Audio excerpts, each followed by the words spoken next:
Dinas Perumahan Rakyat dan Kawasan Permukiman Despirakim, Kota Lubuk Linggau kembali mengerahkan 38 petugas untuk membersihkan taman-taman di wilayah kota.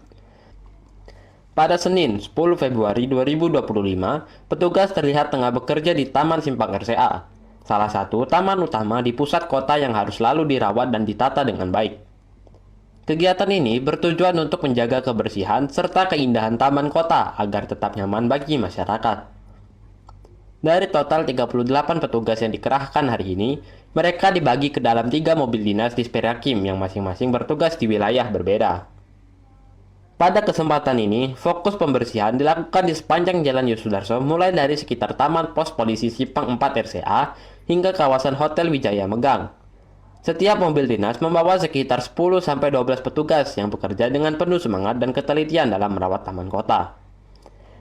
Dengan adanya upaya rutin ini, diharapkan ruang hijau di Lubuk Linggau tetap terjaga kebersihannya, memberikan suasana yang asri, serta meningkatkan kenyamanan bagi warga yang beraktivitas di sekitar taman. Intan Silampari TV melaporkan.